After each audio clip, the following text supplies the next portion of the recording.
Anne's father trying to kill her is continued on in the next episode, as the doctors argue against the termination, explaining there is still a chance for recovery as, despite the doctors not knowing the cause for her comatose state, there's no sign that what happened to her is irreversible as there's still signs of brain activity. Well, okay, the level of brain activity differs in what's stated between the .hack media. I discussed this again at other points in the retrospective that more focused on the whys behind the state, but the working rationalization the .hack operates under with the Lost One coma patients is, since the game is designed to create AI from the absorption of emotional data taken from brainwaves that are used to interface with the game via the headsets, anomalies in the game cause suggestible states where a person's entire electronic nervous system can be copied or yanked out of them to be embodied in their player character as a digital storage vessel for that information, a process that eventually came to be known as soul digitization, as a working shorthand, as it does for all intents and purposes yank from the body the thoughts, feelings, and self that would define someone's soul, and fragments black box programs were trying to recreate digitally in an artificial form to begin with. Locking out the logout function through either what Morgana's done with Tsukasa or putting the character in a death state keeps them from returning, and that copy just snapping back to the body as the suggestion state has ended, with the connection in the meantime maintained by, well, by the time of these events in .hack's universe, everything's connected to the same internet and Wi-Fi network, so some form of remote link is bridging the two. The brain activity thing they catch in the meantime is then comparable to that of someone in a deep trance, and not actual brain death. But again, the show is smart about this, in citing actual, real cases of those in irreparable comas having their lives terminated, specifically them citing that of Nancy Cruzan. And here we go on the sensitive topics. Nancy Cruzan was a woman who in 1983 lost control of her car and crashed in Missouri, thrown out of it by the force of impact and drowning to death in a ditch she fell into. Paramedics found and revived her, but she was left in a persistent vegetative coma as a consequence, as her brain had been too starved for the lack of oxygen to recover. And by all accounts, yeah, she was brain dead with no signs of activity. In 1988, her family gave up on her chances of recovery and requested the means by which she was being kept alive end, so any suffering she might be in would cease. The hospital refused, as doctors' jobs are all about the preservation of life, and it was believed this was a violation of that oath. This then went to court, as the Cruzan family believed that statements Nancy made about wanting to die if left an invalid before the accident were evidence enough that she wouldn't want to continue living, as just an empty husk. This led to the first right to die case being held by a higher court, and the revision of laws worldwide to deal with the distinction between the termination of a life that has no way to continue, the approval by an external force to end one's life if there were no options, and both what it meant to perform an act of suicide or assist in a suicide, and the consequences and culpability therein. It's basically the reason why patients who have terminal diseases are now given do not resuscitate forms in the event the malady they suffer from leaves them trapped within themselves with no escape, so treatment may end to allow them release.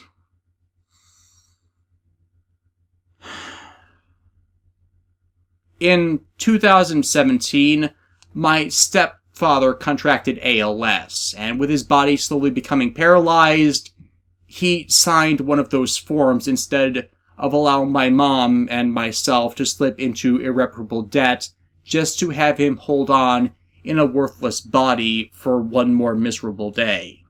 He died the day after, as his heart was the next muscle his ALS paralyzed. However, those forms were made and considered as a clear line of consent to permitting life termination in the event of the worst possible scenario, so a patient's family wouldn't have to dig up an offhand conversation that's ambiguous at best for a court, which in some cases could just be someone lying through their teeth to get someone out of their death. Which is clearly the case in .X's sign with An's bastard of a father, as in story he's trying to use the circumstances of that court case to argue that he doesn't need anyone else's word but his to kill his own daughter, as she doesn't have anyone else but him, or so he believes, as An's still in a state that can allow her to come back. Speaking of, Morgana isn't happy Tsukasa's been getting friends, taking out her aggressions on Aura's unresponsive body via spiked vine tentacle hentai. Tsukasa naturally isn't fond of this, trying to remove the vines and bugs that cover her, where Morgana speaks to Tsukasa, equating the Wave Master to the original Little Mermaid story. Not the Disney one where there's a happy ending, but the original, where the mermaid gave up her undersea world for a man on the land, only to find the man loved another and she could not bring herself to kill him to regain her full life, thus dying due to the sea witch's potion. Many parallels are present with that. So to continue the metaphor, as long as Tsukasa does not defy Morgana, he has his quote-unquote land legs. But betray her, not only will Aura suffer, but Morgana will see that Tsukasa drowns. The three of us can lead our lives in laughter and smiles. It will be perfect, as it was meant to be. But she's trapped here. Tsukasa, do you really want to return to that ludicrous world? This punctuated by An's bastard father sneaking into her hospital room and pulling the plugs to her life support equipment himself, which puts her life in danger. Dude should have been arrested for attempted murder. But this coincidence actually helps Morgana in her manipulations, as Tsukasa is affected by that feedback and collapses in-game, thinking it was Morgana's doing. I'm not sure why, but as I said before, the best anyone has figured with this is since nearly everything is connected, however indirectly, to the internet in this setting, the ambient electromagnetic emissions from technology act as a conduit that maintains a weak connection between those trapped in the game and their real selves outside. So if one goes, the other does too. Yes, that is a weak explanation, but we're dealing with a series where a game's peripheral headset interface allows vagrant artificial intelligence to pull their consciousness out of their bodies. I think we're close enough to the realm of suspension of disbelief with the technology in this franchise that it's not completely out there. Hell, a few series explored this beforehand. The best examples I could give off the top of my head would be the Stargate SG-1 episode, The Gamekeeper, where the title character played by Dwight Schultz imprisons all who enter his virtual world via stasis beds, and keeps them from leaving despite his original task, keeping the original occupants sane while they wait for the world to recover from an ecological disaster, which is rather parallel to Morgana's motivations. Another would be Star Trek Voyager's episode, The Thaw, which pulled the same gambit, but with people trapped in a virtual stasis environment simply by their fear of the harshness of the reality outside after their civilization collapsed amidst a natural disaster, which also parallels Tsukasa's own dichotomy in running away from her own life outside. Of course, neither had the remote connection thing .hack makes use of, but likewise neither had their victim's consciousness sucked out of their head entirely to begin with. Bear, keeping an eye on the patient he rightfully believes is Tsukasa, informs Mimuru, BT, and Subaru of the event, showing that they may not have as much time as they'd like to convince Tsukasa to find a way to log out. Those discoveries also inform the group that Tsukasa was brought in with signs of long-term physical abuse, explaining instantly to them all his long-standing reluctance to be around them. Thus, when they next see him, the pair ask him to join with them in searching for the key, though he hesitates in agreeing, first convincing Morgana that he won't leave to get her to stop the damage she's inflicting to Aura. That I'll find nothing good if I turn to reality? So I should just stay right here? While he does agree to join up in the quest, and has the pair acquiesce to him using the key first, he says he's going to use it to wake her up instead of leave. Because she doesn't wake up at all! Because she'll never wake up at all! I want to use it to open her eyes. Whose eyes? The girl that seems to sleep eternally. Of course, he says he's referring to Aura, and we know that, but they do not. Granted, the series hasn't even named Aura yet. She's just the girl to him, which makes for an interesting metaphor unbeknownst to Tsukasa. Is he really referring to Aura as he says, or is that just his excuse to subconsciously start journeying to awaken her own true self? Which leads into everyone trying to piece the puzzle together from what they have. A poem about an eye opening allowing them entrance, but no idea where that is. The three try and go to see Subaru to see if she has any information they might have missed, but Silver Knight bars their entrance and lies once more to Subaru about them coming by. He does, however, mention there were 3 lands that may hold the key, but doesn't know the words. Bear manages to make contact with Helba and gets the keywords to the area, though she warns it's barred from access to it from the Chaos Gates. But thanks to a tipped-off suggestion from Sora, they're reminded that they can get around that using Tsukasa's ability to area warp freely without the need of said gates. Crim and BT, however, have followed their own investigation, leading on the possibility that the key relates directly to the original version of the game Fragment, and thus found the true access point to the area. Delta Hidden Forbidden Holy Ground, the Hool Grand's Cathedral, the only known area to have remained untouched by CC Corp's changes and upgrades layered on top of the core game, and changes to the area word system to its current form that was once just a string of letters, which locked off permanently most of the fragment areas, except for this single one. It was reached by the code Navel of Lake. As said before, the Lost Grounds are the means by which to access the core data of Fragment, so with it being the only one around anyone's found, it makes sense to try so here. It is only used for a purpose like this one other time in the franchise's history, and thus what they're searching for can be found by clearing the fog of the lake.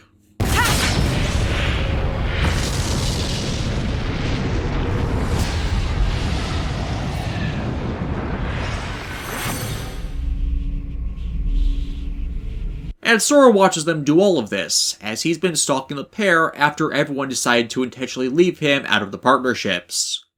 BT's Dispel causes an event Chaos Gate to appear, and the group using both methods warp to the area where their goal awaits. The area they find? Theta Bitter Fantasy Mirror World, the Inverted Castle, another Lost Ground. And now the race is on to search the place for the Key of the Twilight. Really, the race is kind of anticlimactic, what with B-Train's pacing issues with their actions and animation style that fights, chases, and scenes meant to showcase action, they just don't do them well.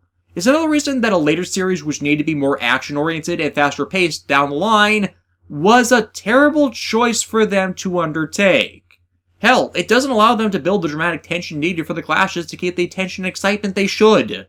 But the place has some traps, one of which Mimiru trips, her PC almost falling to its death.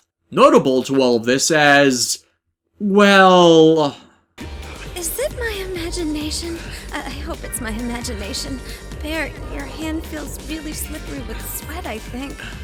And that's not normally a sensation any of them can feel within the game world. This dialogue implying that this region has the same effect upon them that Tsukasa has suffered, and it tricking their consciousness into more directly inhabiting their player characters, with that danger in hindsight with the greater franchise's recurrence of themes, with the intonations of a certain note. Yeah, for those new here, learn to dread that sound. It always means that something is about to go down. With Crim and BT, Crim stalls Sora while she continues to search for them through the remaining areas. Sora annoyed at how both of them were in turn played, so she could get to the prize solo by pitting them against one another. But even with that, Bear, Mimiru, and Tsukasa eventually end up following her to the end of the map, only to find her shaken from the experience. They in turn enter and are greeted by... I wanted to leave behind my feelings and yours in a tangible form forever. The proof that you were alive. The proof that I really loved you. The man in the chair is an AI clone of Harold Hurick, one of several scattered throughout the world, and a lot of them, more often than not as you could encounter them, are stuck in a loop as they're just fragments, pieces left behind of a man's memories, in hopes their part of the system would help guide it in developing the true AI it was meant to create. Yet that only strengthens the parallels between Tsukasa and the sleeping girl, as here is her failure of a father asking others to do what he could not, to allow her to awaken and live by protecting her. And it's something that Tsukasa in his own way relates to, by her being the one to protect that girl, Aura, from the state Harold is trapped in here, unable to do as he should, because Morgana has locked him out. I might have found it.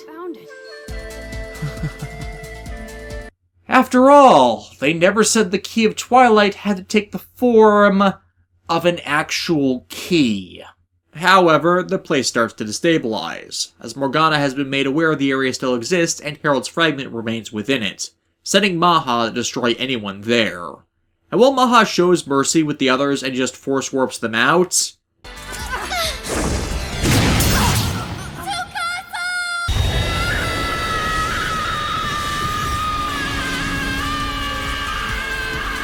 which begs the question, what happens if someone who's trapped here, in a player character's body, suffers the pain of death?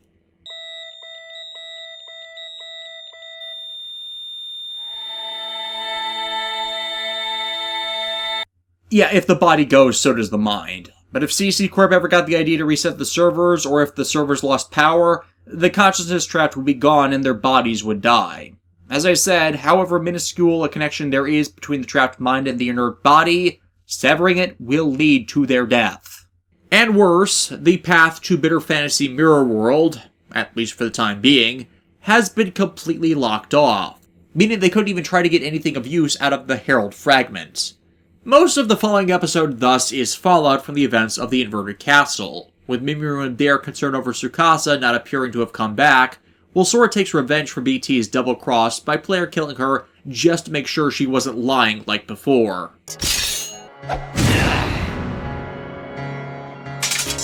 Oh, you didn't even try! Though admittedly this time around with the series, I see his backstab in the context of it just being in response to others being dicks.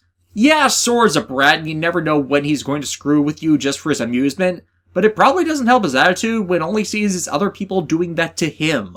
Subaru is also disappointed the key wasn't there, but gets on board the idea that the key is a metaphor for something else left here in the game as something meant to be found or created, so they were looking at this all wrong. However, instead of returning to the start screen in an inescapable paradox of needing to log in but not having the body to do so, Tsukasa reforms, painfully, in the creator's room, his memory once more fragmented. Why? Well, there are save stations inside of the game. So my guess is since Ann's consciousness is in her PC's body, her consciousness is also backed up by saving, so it reverted to the last save, unaware of what happened. And her real body and the whole connection issue? Well again, much of this is believed to operate off of the idea of advanced mental suggestion, tricking you into filling in the gaps. The PC body dies, then you experience death in that form. Thus your mind is tricked into believing it's dead. Thus the body is then tricked into dying from the feedback and the shock. With people later trapped in this state in the franchise, they are then trapped in the death state from the beginning. So there isn't a second shock like this to their system. Just a mind believed to think, I am dead, until some other factor is allowed to jolt them out of it. And that jolt in this case is Morgana herself causing Tsukasa to respawn, back to being naught but a pawn. As long as we walk together, I shall protect you. The choice is yours to make. And the gilded cage loses its luster the more she tries to frame it as anything but. As he tries to figure out what it even means to be himself anymore, Silver Knight's thwarting of the meetings between Tsukasa and Subaru for once fall through. Tsukasa opening up and confessing he's not even sure he is alive anymore. Subaru, showing despite her forces descending to a little more than an entitled gang she's a good person, comforts the Wave Master, reassuring he has true existence, as he can still feel, think, still make his own choices, and he still has contact with those around them, and holds them in value and importance, and he in turn can receive that from them, even if he is still stuck here. So, yes, even now, as long as he still holds all those things, Tsukasa shall remain human. Then I will be there waiting. I promise to wait for you to return. There is always a path through the darkness in the direction you desire. Which just leaves them the question of who Harold was referring to unravel as the next clue in their journey, with once more Tsukasa being the key to unraveling it, even as following interactions have shown that, when Morgana resurrected him, it really did try to selectively remove a bunch of his memories. A following conversation with Mimiru showing he's forgotten landmarks that he should know of in the real world, when the Heavy Blade tries to suggest things they could do when he's out. Later down the line with the franchise, this scene and those like it at this point in the story arc would be used, rather badly, to try and state that getting stuck like this is really bad for one's state of being, as a person's mind can't function digitized like this without damage being sustained to it over time. The rationale there being the introduction and overriding of data to match the complexities of a human mind when ended up like a really fragmented hard drive, not able to keep all the pieces in a functioning order and no immediate way to defragment it that wouldn't harm the individual. This is contradicted, however, by people who all end up soul digitized over time that make it out of the experience just fine. Episode 16 is again a filler, this time focused on BT's character.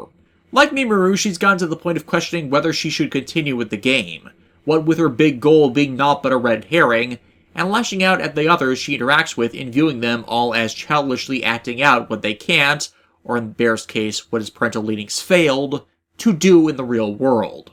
Though even Sora can see she's full of it and just uses the people around her to further her own ends, so why shouldn't they treat her just the same if that's how she defines being connected to people? And that does also play a part in how she relates to Krim, as she tries to meet with him on the outside as they did once before. Turns out Krim's actually impressed her enough to seemingly crush on him and want to show some greater affection towards him. But Krim turns her down flat for the same reasons the others are currently treating her at arm's length. She puts herself before everyone else, thus making their earlier offline meeting, which we are never shown by the way, out to be nothing more than a mistake on his part, thus isn't interesting in more than a relationship as a gaming party member, not desiring romantic entanglement with her. But this ends up showing once more how petty BT can be, as since Krim and Subaru have a more positive relationship, the scenes with them in the series are many, but they're almost always worthless to recounting as part of a series recap because they don't factor into much. She is straight up jealous of it, so seeks to break it by snapping at Subaru when they next meet. It's all to improve our current positions, what we need at the time. And now you want to be just Subaru? An ordinary player? Right. And she lauds over the fact that the Heavy Axeman's peacekeepers are no better than the people she's fought to put in line. We are almost there. Following this, BT is ambushed by a pair of wannabe player killers who pretend to be newbie players to get others to let their guard down. It wouldn't surprise me if these two were early incarnations of Asta and EO10 from how they present their MO. And ends up being saved from it by Tsukasa. With the rumor circulated about him, it's understandable that they'd run, though with the whole encounter behind her, it just leads her to ask Tsukasa what death feels like here. It's like someone comes from behind and suddenly covers your eyes. But there's no one there. There's only you with a little less of yourself, just standing there. Ironic, it gets them to bond a bit, as she equates it to something that's there being lost. But if you don't notice it, does it really have value? Kind of like lettuce on a sandwich, which she ironically hates. Lettuce doesn't have enough taste for someone to dislike it, and it doesn't have any smell to it either. But that seems to finally make her come to a decision. As a week later in the real world, Machiko tears up a letter inviting her to a school reunion and receives a message from Sora, with BT logging back into the world. The 17th episode, Declaration, finally has the Subaru and Silver Knight conflict come to a head, starting off with her first tearing into him severely about his screening of her meetings with other players, and lying to her multiple times about turning everyone away, with her, because of him, being forcibly isolated from everyone she's wanted to interact with, as if she were an invalid trophy. Yeah, it took her long enough to find out about that, considering even Tsukasa has the ability to send quick messages to people that are online via the short mail system.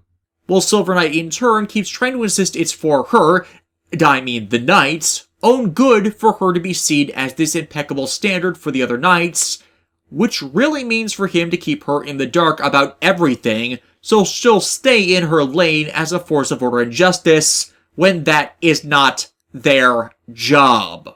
Crimson Knights are not the system administrators, nor are you officers of the law. Binding and bringing him in for questioning, that's not for us to decide from within a game. What you are saying is mere idealism. You know there are those players who turn their back on the rules and who will not follow the warnings or think of the consequence. In these cases of malicious conduct, we must deal with them accordingly. How many times does she have to say this to get it through your thick skull, dude? You legally do not have the power to do jack, and are suggesting you turn your ragtag group into an authoritarian mob. She orders a division of the Knights to issue warnings to a player killer on behalf of CC Corp that's been stalking newbies, though Silver Knight reinterprets her orders and has the division put up a wanted notice so they can apprehend the individual and block his access. Crim watching all of this as he deliberately defies orders and breaks the actual rules of the game. Which leads into discussing my big problem with, and the central criticism the show is posturing against, the Crimson Knights. Despite having no actual authority in the game, they lord their status and position over other players, despite them actually having nothing special about them. Sure, CC Corp recognizes them and contracts them on occasion to investigate incidents that affect the game, and assists CC Corp when they are swamped as volunteer player deputies. But outside of that, they have no power.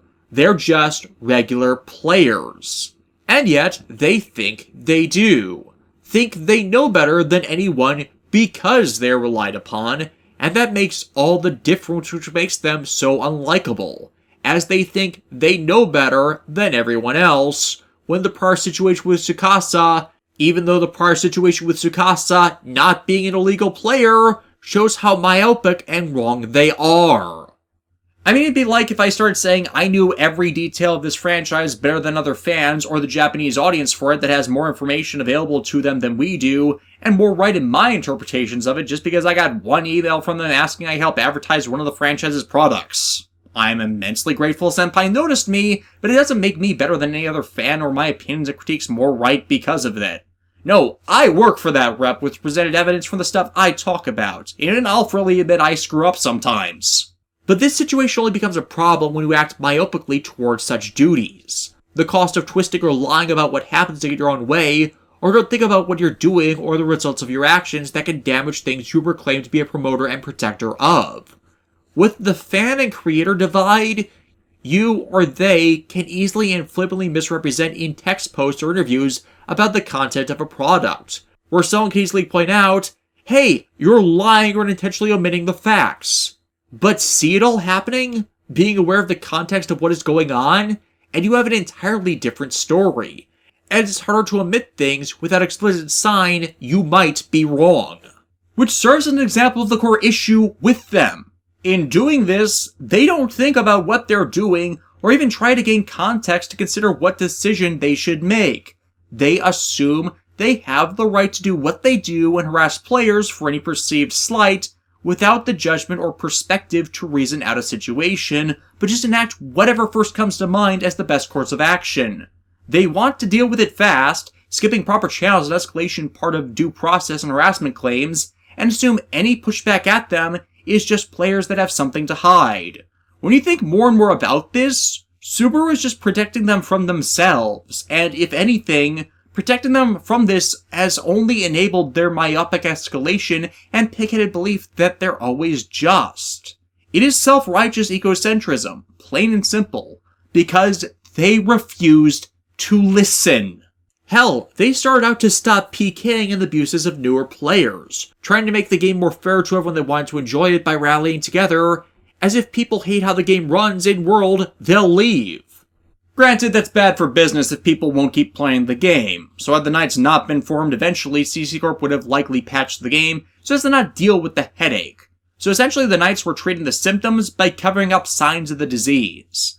Hell, arguably this entire player-run oversight and enforcement of order by subjugating people with the force of numbers would even be better called out and represented with the hypocrisy of Moontree later down the line in .hack GU. Hell, in a way, we're getting a small taste of that now with Silver Knight. Just imagine him looking to backstab Subaru and take power for himself, instead of his own twisted way, trying to do what he thinks is best for her, and you instantly change it to the dynamic between Zelkova and Sakaki. This is punctuated as during a meeting with Mimiru and Bear, Subaru is approached by a pair of players informing of another PKer running loose, assuming because of the other Knights that it's their job, as that's the false belief players now have of them. Though Subaru manages to finally share a brief moment with Tsukasa, both managing to admit that despite the short time they've spent in each other's presence, there's something more there than what they've had with any other, And that unusual attraction is something that's actually motivating him now to actually look for a way to leave, if only to see her. Which admittedly is better built up after this than in the prior 17 episodes, as, well, writing romance is not one of Kazunori Ito's strong points. Still better developed than Kirito and Asuna. What good vibes it brought is ruined after she receives an urgent email from CC Corp, which prompts her to call together the Knights online about their conduct that has escalated to open player harassment, all under the orders of Silver Knight. Once before her, it's clear Silver Knight has lost a few marbles, his sense of reality fractured as he takes his role as peacekeeper in the Knights with a religious zeal, detached entirely as he has become subsumed by his role. Power without justice is incompetent. Justice without power is also incompetent. The underlying principle of the Knights, as you would define it. It's power without justice and doomed to fail. Yeah, that email Subaru got from CC Corp, it was a response to a request from Silver Knight to access the records of all players, to take the crusade to bring order to the world into the real world as well, to attack them for slights made in a freaking game. Or in layman's terms, just to show one of many examples of how Dot predicted the future when it comes to gaming culture just by intelligent observation of human nature, he asked CC Corp to dox the player base and give him the information so he could sick the police on them. Or worse, have the Crimson Knights go out and do it themselves. I was not kidding about comparing Silver Knight to Sakaki. Now, the real world is being ruled by the online world! My rule will spread quickly across the real world, eventually allowing me to control people's very hearts! Not being entirely made up of idiots, the company denied the request and is appalled that the group would go that far. But Silver Knight refuses to listen, turning this all on Subaru being afraid to do what is necessary, and naturally Silver Knight plucks the last straw, by blaming it all on Tsukasa, their victim, when Subaru at no point has changed. It's Silver Knight that has refused again and again to listen. Do you think that you are some sort of god?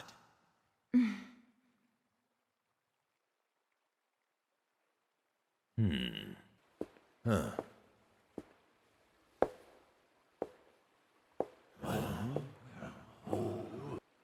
Now I understand. I am glad that you do, Lady Subaru. If a knight will not follow their duty, if a knight will not hold up moral justice, then there is only one thing that can be done. I hereby declare as Subaru, leader of the proud Crimson Knights, guardians of peace, justice, and order throughout the world. The Crimson Knights are officially disbanded. This is what it takes to wake them up from their delusion. A complete loss of their fake power. So now the Knights are gone, and it's so cathartic after they were jerks all series. I mean, Krim had the right idea. It's a freaking game.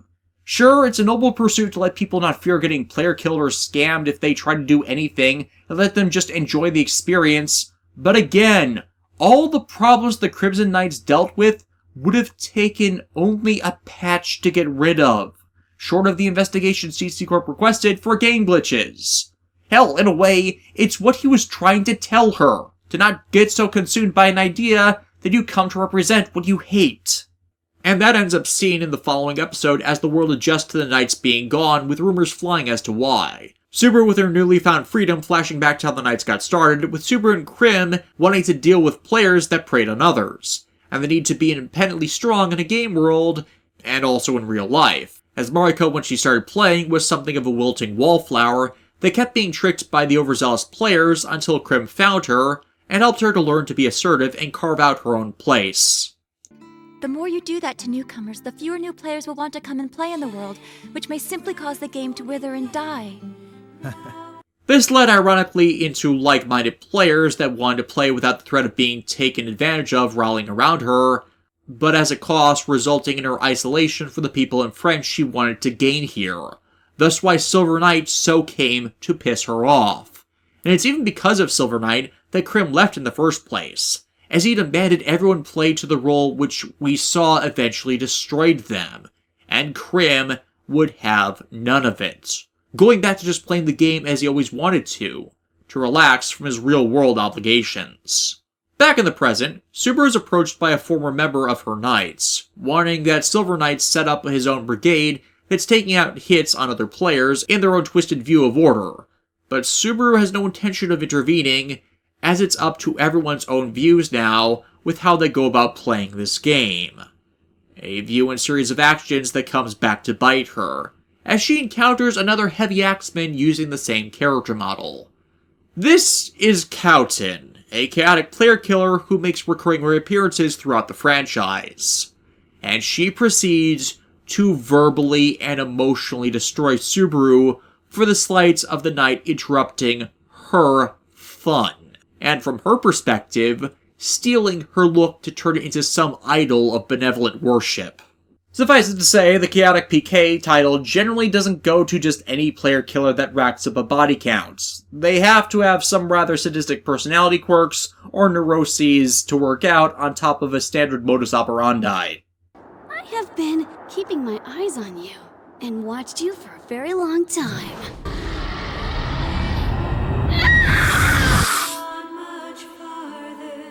Adding insult to injury, Cowton leaves her character alive, Subaru's clothing tattered, as if she wasn't even worthy of being killed by a player killer. While some could say it's fan service, what it really does is accent and emphasize how broken Subaru was left by Cowton for this encounter. That everything she did, in the end, was meaningless.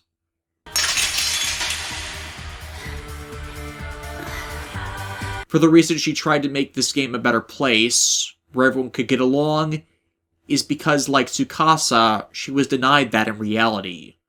For as we see, in the real world, Subaru's player Mariko is a wheelchair-bound girl, rendered invalid in a car accident years before the series. As it was in this place, this world alone, where she could have moved freely under her own power, until the Knights trapped her in her own cage. The reason Subaru has been drawn to Tsukasa all of this time is because they are true kindred spirits, both simply seeking another that will give them comfort and understanding.